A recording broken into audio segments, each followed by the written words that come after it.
মধ্য আশ্বিনে বৃষ্টির কবলে পড়েছে রাজধানী সহ দেশের বিভিন্ন এলাকা। বুধবার সন্ধ্যা থেকে বজ্রসহ শুরু হয় বৃষ্টি। কখনো ভারী আবার কখনো গুঁড়ি বৃষ্টি হয়েছে সারা রাত। বিস্তারিত জানাতে সরাসরি যুক্ত হচ্ছেন আমাদের সহকর্মী সাব্বির রোজ। সাব্বির, বিরতিহীন বৃষ্টিতে রাজধানীবাসীর দুর্ভোগ বেড়েছে, সার্বিক পরিস্থিতি আমাদের জানাবেন। আমি আছি রাজধানীর নিকুঞ্জ এলাকায়।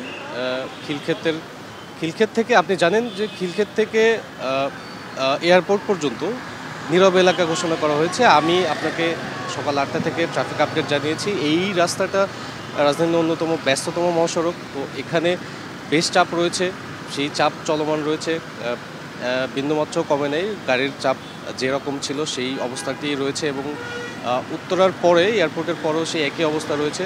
তো এই এলাকাটি আপনি জানেন পরিবেশ অধিদপ্তর থেকে নীরব এলাকা ঘোষণা করা হয়েছে, যেখানে হর্ন বাজানো সম্পূর্ণ নিষিদ্ধ করা হয়েছে। প্রয়োজনের অতিরিক্ত শব্দ দূষণ যেন না হয়। তো আমাদের সাথে ভলেন্টিয়াররা আছে, পরিবেশ অধিদপ্তরের আন্ডারে যে স্বেচ্ছাসেবকরা কাজ করছে তারা আছে। তারা এখানে বিভিন্ন গাড়িকে সিগন্যাল দিচ্ছে যে হর্ন বাজানো থেকে শুরু করে লিফলেট বিতরণ করতেছে, কিভাবে সতর্কভাবে চলাচল করে। তা আমরা তাদের কার্যক্রমও লক্ষ্য করেছি।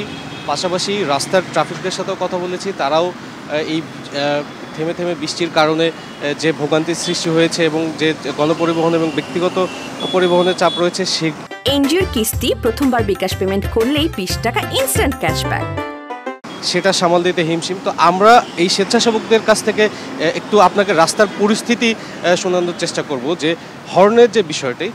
এখানে একটি যন্ত্র আমি যদি ক্যামেরাতে দেখাই, এই যন্ত্রের মাধ্যমে কত ডেসিবেলের সাউন্ড উৎপন্ন হচ্ছে বা হর্নের কী ধরনের আমাদের জন্য ক্ষতিকারক বিষয় সেটা পরিমাপ করা হচ্ছে। আমরা তার কাছ থেকে শুনি। আচ্ছা, আমাদের রাস্তায় হর্নের কি অবস্থা?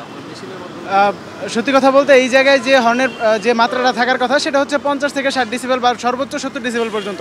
বাট এই জায়গায় আমি যেটা পাচ্ছি সেটা হচ্ছে সর্বনিম্ন 70 ডেসিবেল খুব কম আসতেছে এবং 80-র উপরে সবসময় পাচ্ছি, যেটা আসলে মানে মোটামুটি বলতে গেলে বসবাসের অযোগ্য একটা জায়গা।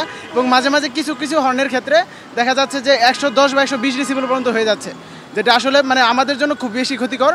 এবং আরেকটা জিনিস যদি বলতে চাই সেটা হচ্ছে যে দেখা গেল আমাদের যে গাড়িগুলো আছে গাড়িগুলোর মধ্যে প্রাইভেট কার এবং হচ্ছে বাইকগুলো সেগুলো হচ্ছে হর্নের প্রবণতাটা সবচেয়ে বেশি।